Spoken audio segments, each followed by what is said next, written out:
I'm Allseeingeyetarot here with another message from the So You Need a Word series. Now this has laid on my heart. I just got done with the Intuitive Fridays, and you'll be watching this right after you watch the Intuitive Fridays, right after I upload it. This message been on my heart for a few days. Spirit has wanted me to talk about it. I felt like saying preach about it because that's what I'm starting to feel like a preacher these days because of the different things that they have me going through at the same time as me going through a lot of my own struggles. I have to be everything to everybody, all of you. Okay, and that can be very difficult sometimes. But the name of this message is Solitary Confinement. What the mirror will not show you. Okay, so this is a very important message, and most of it is training. So I'm going to lay some cards just because some of you need cards to look at while I talk, because you don't just trust my words to come out my mouth, Linda. So I'm going to shuffle the cards, and I'm going to lay the cards, and I'm just going to talk about this solitary confinement. So who is this message going to help? Well, it's going to help everybody. All right, whether you're single, whether you're in a relationship, whether you're married, it's going to help everyone. All right. It's really going to stand out for those of you that have been single for a long time. Because when you think of solitary confinement, this is being single, having no one to talk to, no one to help you or communicate with you. How you get there? Well, some of you have had opportunities that you took for granted. But the main number one reason why you're in solitary confinement is because of a false perception of the purpose of relationships. Okay, so that's my number one topic that I have been going through for these last couple months. Okay, realizing the true purpose of relationships and what God intended for it to be. Okay, so let's lay the cards.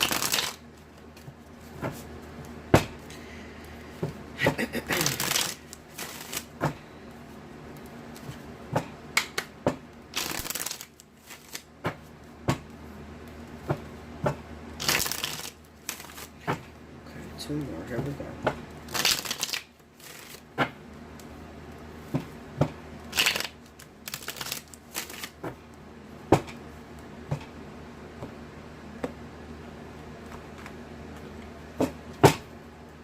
All right. Two of Swords. Four of Pentacles. Two of Pentacles. The Nine of Cups. Under the Two of Swords, we got the Lovers. Under the Four of Pentacles is the Page of Pentacles. Under the Two of Pentacles is the Ace of Wands. And under the Nine of Cups is the Fool. Okay? The overall message that ties everything together is the Death card. Solitary confinement. Alright, so these cards are here just to sit pretty and to just stare at you. Also, it's there to keep me on track and give me a reference as to what I want to discuss right now. Solitary confinement. One thing that I noticed being a reader and also a teacher is that in my life I have to go through some extraordinary experiences that breaks me to the core. And you would never know it because you know, you hear me on here, you hear me helping people. I'm always available. No matter what I'm going through, I'm always making myself available, okay, to the gift, to my duties down here on the planet. But how do you talk about something that is so personal, so painful, and it is part of your own accessories that you wear on your back? Okay, solitary confinement. Solitary confinement is anyone who has been single for a very long time, wishing for a relationship, wanting that ultimate companion that you could just share jokes with, share life with, and grow with. but it's void to you. And no matter how many times you pray about it, no matter how much you ask for it, Spirit never seems to give it to you. And when you finally do get some entertainment or get a partner, it's short-lived. Why? Now, you can tell me I'm single every day. So what? You can tell me that a man's going to come in and you may give me some hope. But after so long, what begins to happen is the hope of the individual begins to shut down, because hope deferred makes the heart grow sick. When you're hoping for something for a very long time and it doesn't come to pass, you get sick physically, okay? Sick physically. And what you end up doing is you end up telling yourself that you don't want nobody and you want to be single. You tell yourself you enjoy the singleness, which is all a lie, okay? You just say that because it's better to deal with than to be told no and to be rejected over and over and over again.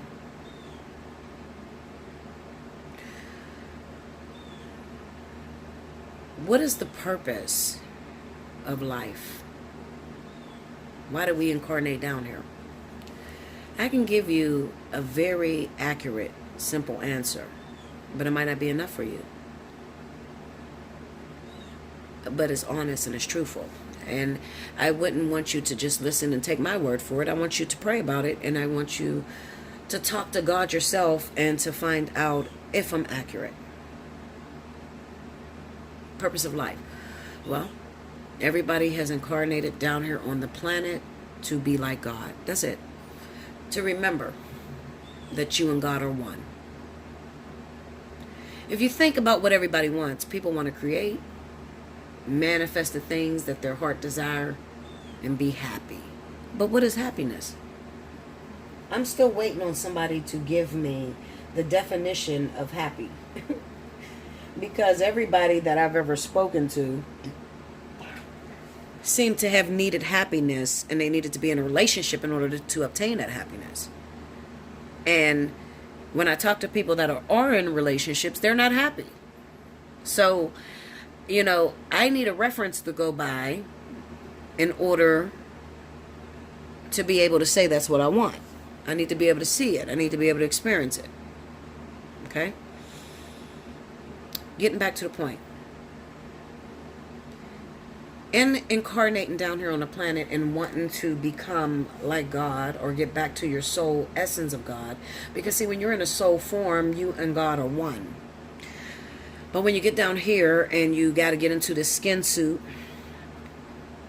you have all kind of egos that come with this. You have experiences that you go through that pushes you further and further away from your God-like essence. You start to put together programs, things that you pick up, you watch your parents do, things that you've heard, TVs that you watch and everything. So you pick up all of these bad habits that then become your idolization of how you're supposed to live life. God created you simply to understand that it's God. Because I want you to imagine if you were God and you're the only one on the planet, you own every fucking thing, you walking around, how you know you God? Well, the way that God knew that it was God was it had to create something outside of itself. Okay?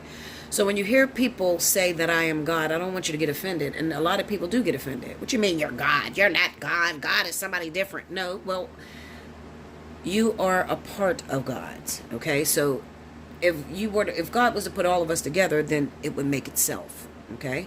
So you are part of its body. Okay? You have a function within the body. Every decision, every thought, every choice is a part of God's intellect. Okay? So don't, put the next person down to say that they're God. Okay?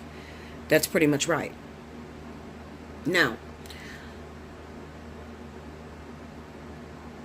I want you to get back to God had to create you in order to understand itself. Right then and there, a light bulb clicked. Okay. So in order for me to understand that I am God, my phone keeps ringing, guys. This is craziness. Sorry about that. My phone is ringing back to back. It's nutty. In order for God to understand it's God, it had to create something outside of itself. Okay? God said, a light bulb went off. It is impossible for you to know yourself. If God made you in his likeness, in its image, then it is impossible for you to know who you are unless there is something outside of yourself that teaches you who you are. Okay? So you need something in relation, something to compare it to. Okay? So, this is where you get the whole concept of relationship. Now, relationship does not have to be something romantic. All right? That's what you make it be. Okay? You're entitled to creating whatever it is that you want to create down here because you are God. Okay? You are part of his essence. It made you in its likeness and its image. That means that you have the ability, if indeed you have all of your parts together, meaning that you understand your fullness, your higher self, the oversoul. If you understand your full self, if you can get your vibration that high, you can literally create anything. Okay? Anything that you want. All right? That is where the whole relationship, twin flame, soulmate thing came from, right? A bunch of people believing that it exists, right? So you have to believe it in order for it to exist. That's how it works down here on the planet, okay? Nothing is real until you believe it's there, okay? That's a whole nother topic I can go into, all right? Because people say, Bella, teach me what you're talking about, What do you mean nothing exists until you believe it, okay? Your house doesn't exist. Your children doesn't exist until you believe it, okay? You have to believe it in order for it to have substance, all right? One day I'll teach you about that. Right now I don't have the time.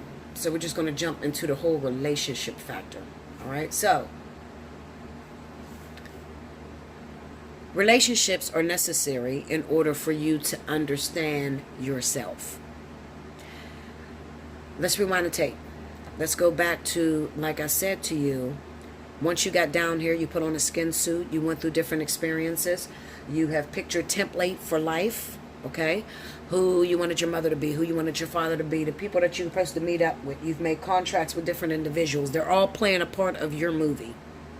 Okay, now these experiences that you go through has caused you to run further and further away from God. God does not fear. Okay, God is the omnipresent, so therefore it doesn't have fear. It doesn't have feelings. Okay.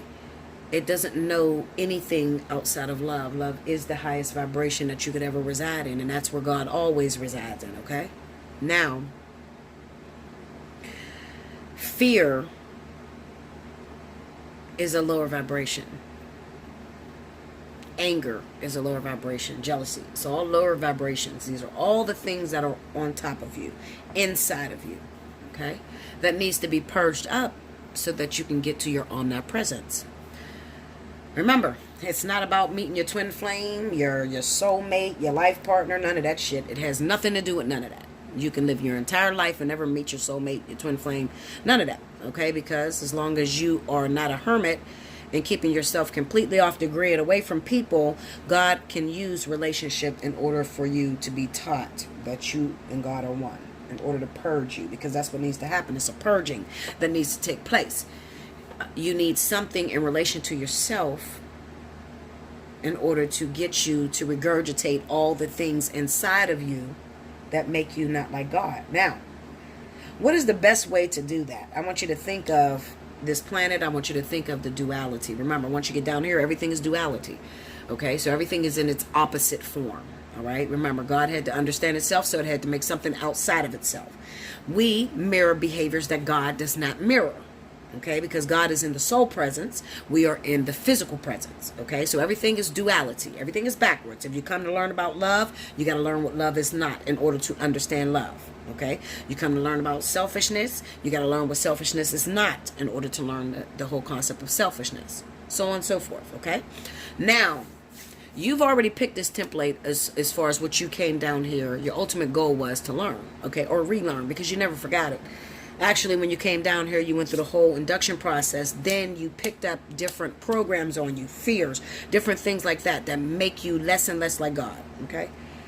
Almost everything down here makes you less and less like God. You know, the Bible tells you to fear God. It tells you that you and God are two different people. You know, everything down here pushes you further and further away from God, but you don't see it.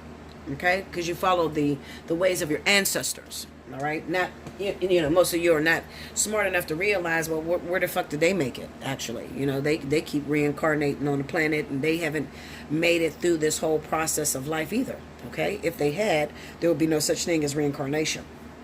All right? So you're following foolish programs, a lot of you, okay? Instead of just, you know, saying to God, teach me who I am. Teach me my purpose. What's my purpose for being here? I want to, you know, get back to what it is that I'm here to learn or relearn, okay? So when you get into a relationship with another individual, you put up walls within yourself. So did they. Okay, now these people that come into your life, there's nothing that is a synchronicity or a serendipity. Okay, those are words that are also known as programs. Okay, there's a lot of programs down here once you're in the physical plane. Okay, now there's no such thing as that. Everything is predestined, meaning that everything was pre-thought before it even became a physicality. Remember, it has to work with thought, word, deed, period. Everything that comes into manifestation has to go by that in order to get into this physical plane. So it's the thought, word, deed process. First it's a thought. Then it becomes to speak it in existence. Then it becomes a feeling, and then it happens. Okay? So everything is already predestined, all right? Your partners that you're supposed to meet, when you're supposed to meet them, you just don't remember none of that, all right? You don't remember when you set that blueprint up for your life and how you wanted it to go. You don't remember that. None of us do, all right?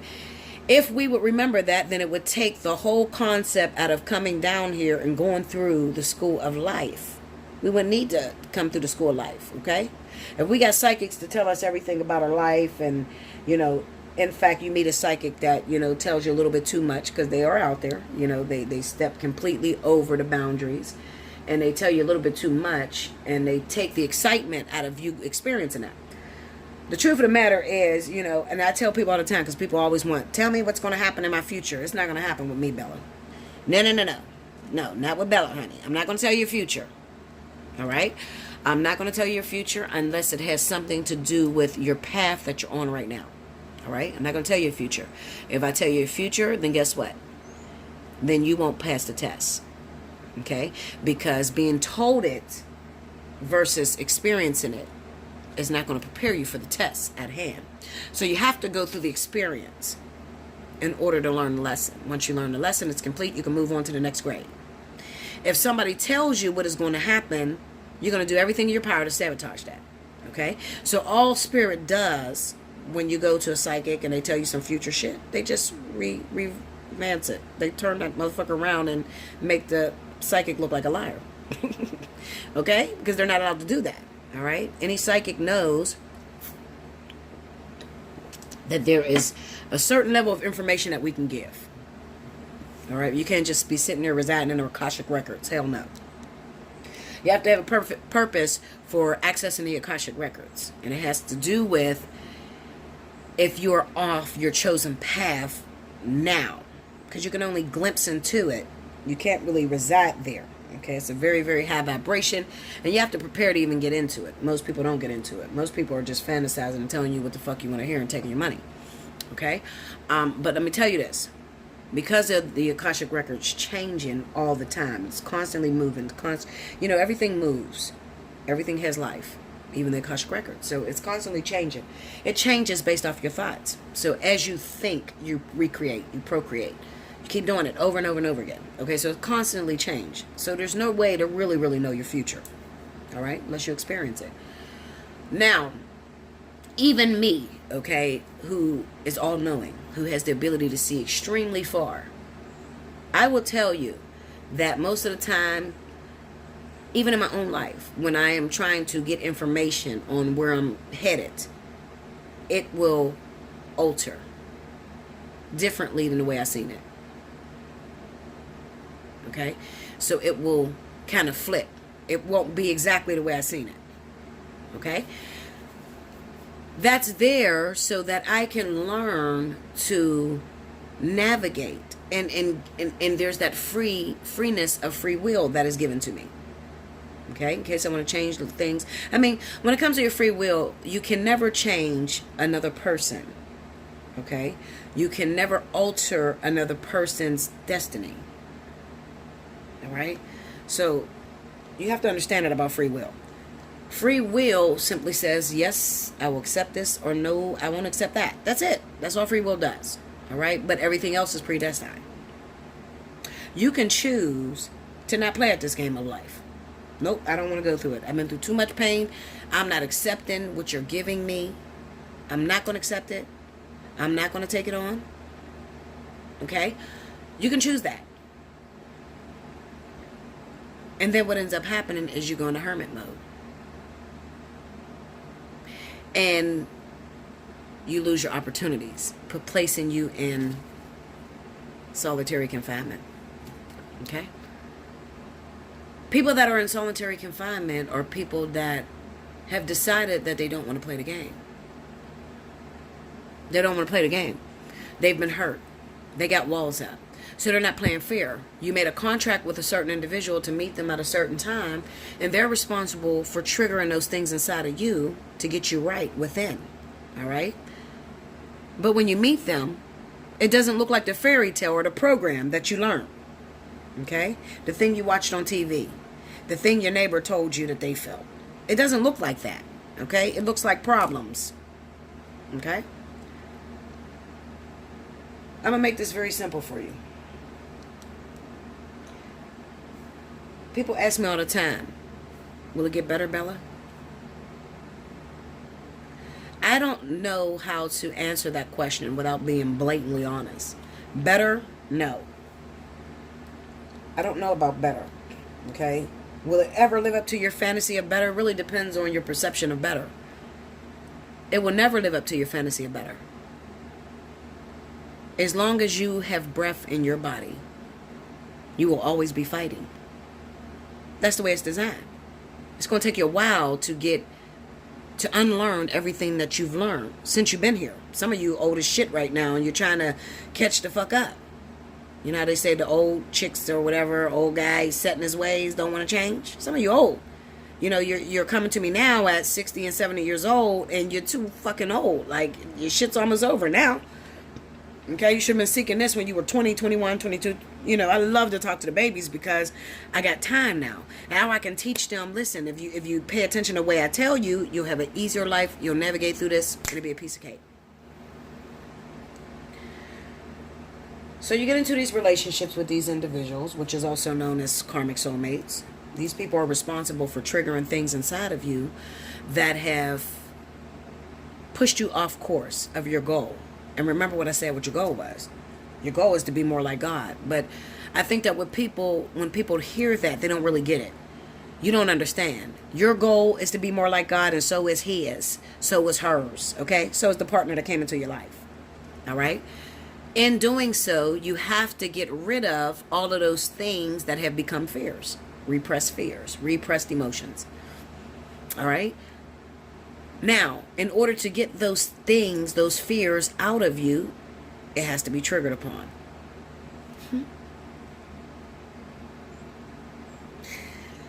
What's triggered upon? Well, you got to look in the mirror. I hear this mirror thing all the time, but you use it in the wrong sense, you know. You guys use it towards a twin flame. Oh, he's my mirror.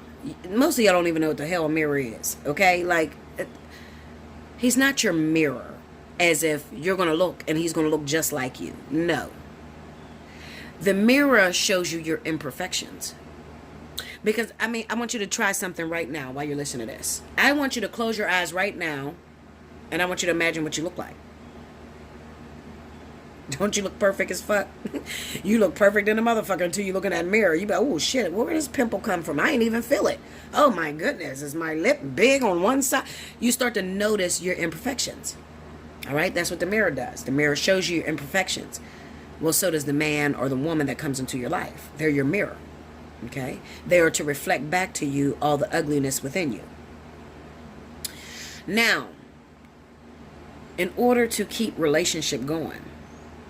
You know, you wonder how you get those 20, 30 years you see these people together. Remember, that's not the purpose. God could care less about you wanting a man and having a relationship and how many people you fuck and how many, you know, kids you have with the white picket fence. He can care less about that. God can care less about that, because you will never be satisfied. No matter who you choose, no matter who they give you, you'll never be satisfied. They give you a perfect motherfucker, then he's too perfect, and you need some drama, so you go start cheating on that motherfucker. Okay? They give you a terrible motherfucker, then he's imperfect, and you can't stand that motherfucker, and you're chasing him, and he's cheating on your ass. Okay? It'll never be perfect, no matter which way they went with it. If you think of your highest fantasy, if I asked you right now what type of man you want or what type of woman you want, what's going to make you happy, I guaranteed I can write down everything on that list that you tell me that you want, and then Spirit can send it to you, and you will be unhappy within the first 6 months. Okay? Because you don't know what you need. All right? Because you got to remember, you're a three-part being. Three-part being. Okay? So you have a soul, you have the flesh, and then you have the oversoul. The flesh looks at the physical appearance. Okay? The flesh is the vehicle. The driver is the soul. This is why you can never find yourself happy. Okay? That's why I laugh at that word happy. You're the vehicle. I use you. You're the car. Okay? You're the car. Your body, the way you look, the way you act, all of that is the vehicle. I'm using you to get to where I plan on going. My plan is to be like God. That's what the soul's plan is. All right? The flesh is the vehicle. The goal is to get to the oversoul and to unite it as one. So once you get rid of all the fears inside of you, all your hangups and imperfections, then you will walk and merge the soul, and the flesh will become one, creating the oversoul. Creating that thing that you guys talk about all the time, the twin flame. Most people don't know what it is. And I know I always say I'm gonna do a reading on that. You know, I'm gonna give you some information on the twin flame or whatever. But I just don't think it's time yet. I want you guys to keep thinking there's a twin flame. It's good to hope. Sometimes it's not wise to break down everybody's hope. Okay, you need to hope. Even this, some of you going to get it, some of you not going to get it. This is not going to be entertaining to most of you. Okay, because you want to hear about the physical bullshit that you can't control. Okay, you want to get a table and put it together without reading the blueprint. And the shit be broke as hell, and then you want to throw it away and waste your money. Okay? You don't want to read the instructions, take a few minutes to read the instructions, and then get the table and put it together the way it was meant to be put together, and then enjoy that table for the next few years. You don't want that. You don't want that. You want to do it without the blueprint. Okay? So what I'm giving you right now is the blueprint. Okay? So I'm probably going to call this solitary confinement the blueprint to relationships. Okay? Because this is the blueprint. Now, this person comes into your life. This is probably going to be 2 parts, y'all. I'm not going to lie, because this is a whole lot of information. This person comes into your life. They come into your life, and they are meant to get you to regurgitate. And that's a very uncomfortable feeling. It's very uncomfortable, because they are going based off of the soul, the driver. You're going based off of the flesh. So you're looking at the physical features that this person is giving you. The cheating, the infidelity, whether he said he doesn't love you, he cussed you the fuck out. I mean, all those are physical features. The soul can care less about that. The soul is like, listen, man, I'm out here in the car and I'm waiting on you. All right? I got somewhere to be. Okay? The flesh is like, but wait a minute, I want to stop here and see Bruce. I'm crazy the way my brain thinks, but I'm serious. That's how it is. That's really how it is. Okay? Your soul is like, listen, we got somewhere to go, man. We told Jesus, we told God we was going to be there at 3 o'clock. And you still sitting here bullshitting with Bruce. But I love him. I want him to see me in all my glory. No, I'm going to be serious now. Okay? So, but for real, this is what happens. The soul and the flesh gets into fights a lot. All right? Because the soul got somewhere to be.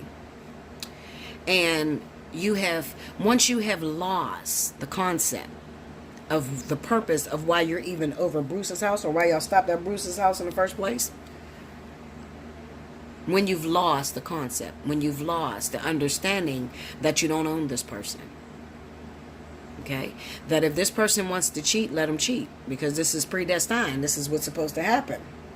This cheating is necessary because there's something inside of you that needs to come up. Maybe you got a problem with cheating. You can't stand to be cheated on.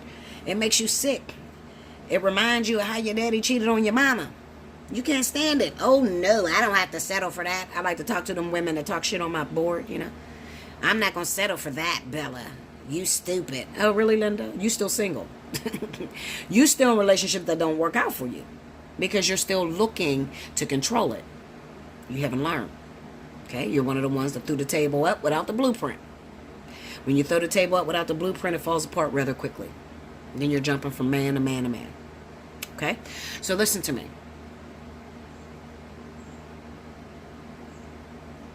The cheating,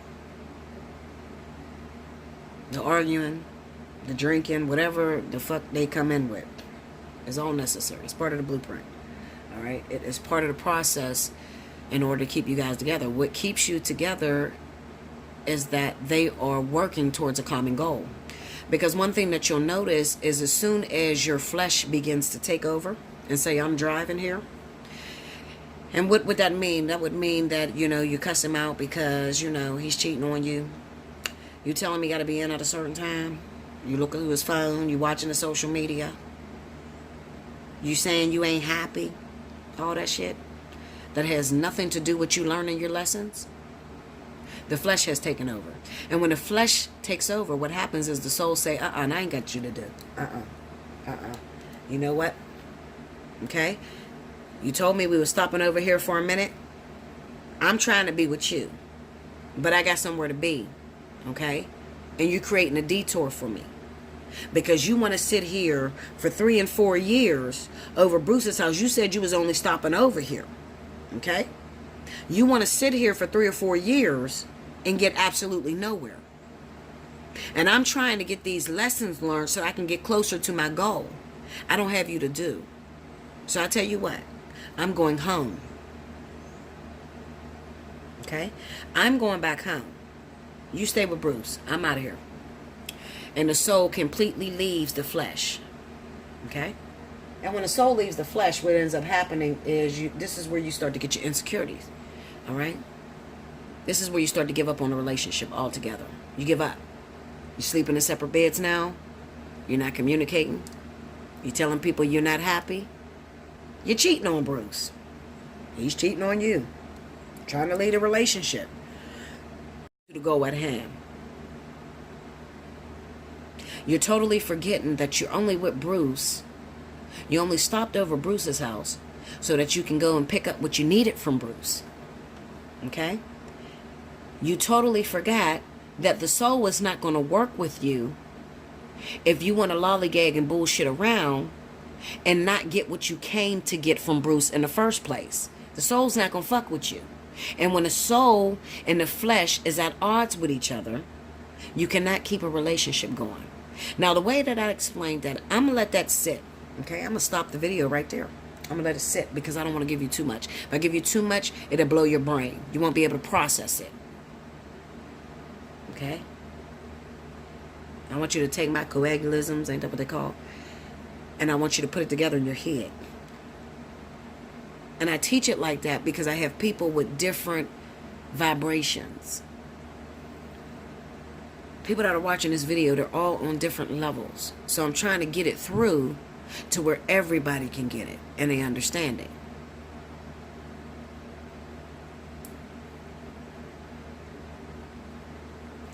You went to Bruce's house because you ultimately agreed that you was going to pick something up from Bruce. Now, this is before you got here. You were supposed to pick something up from Bruce. But when you got there, you got distracted. Now you want to know who's in his house, who's coming over, and you are now affecting his work. So he can't get his job done. Because you got this fairy tale in your head of the way that he's supposed to treat you, instead of listening and just sitting down and paying attention. Wait a minute. This cheating shit. Wait a minute. Why is he cheating in the first place? Why does it bother me? I'm too deep for y'all. You're not ready for this. I can feel so many of you lost. You're not ready for this. You want to keep going about it the way you've been going about it. You're not ready for this. But you better get ready. And you better keep this video and you better replay it over and over and over again until you get it in your system. Because this is what it's all about. As I stated to you earlier, God could care less about who you decide to have a relationship with. God doesn't care about that. That's not important. God would be okay if you never got into a romantic relationship. All God needs you to do is be around people. You can form relationships with just about anybody. You can form relationships with children. You can learn your lessons through people that you work with. You never need a man. That's why it's important for you to listen to what I'm teaching you. Because if you don't listen to what I'm teaching you, and you keep running off trying to figure out if such and such is going to call you today, and you didn't open that blueprint, guess what? How long am I going to be single? Forever. Because it was never about a romantic relationship. But if you would have opened up the instructions, if you would have opened up the instructions that came in the box and read it, you would have known how to hold on to that piece of property, how to get its fullness out of it. You didn't open the instructions. You're going about it the same way you went about it with every relationship you ever got in. That's why you keep repeating the same old lesson. Okay? Now, the spiritual essence behind that, the spiritual blueprint behind it, or the blueprint, okay, is that you said you were going to Bruce's house to pick something up. You're getting distracted. You're sitting outside talking to him, and he never went in the house to go and get what we came here for.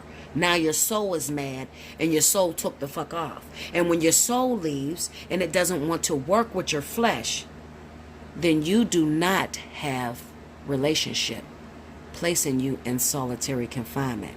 Because your soul doesn't want to go with you no more, because you get distracted on bullshit. You don't get the job done. You're not getting them to the ultimate goal. And you'd be surprised how many people work against their soul. You don't want the soul to walk up out of the body. It happens all the time. You call it death. Physical death. When the soul leaves the body, it's time to roll. Okay? That would be equivalent to, they was there yesterday, now they're gone today. They had an accident. They passed away. Because you don't have the purpose of life. You're not living life. And let me teach you something. Even when you say that you don't want to play at the game of life and you just want to go in a hermit mode, you're still not living. You're still not on the purpose of life. Listen, this is going to take a minute. This is going to take some time. Okay? I teach you guys that in my spiritual analysis. When you book a spiritual analysis, we go into that. I teach you that. I will be here for hours teaching you all that goes to this process. But I want you to remember that first part that I told you. I love you, babies. Like, comment below, subscribe if you haven't already. Hit your notification button if you would like to get a personal reading, or you just don't want to wait until part 2 come out. Book your spiritual analysis. Allseeingeyetarot@gmail.com. I'll be back with part 2 very soon. Thank you, guys.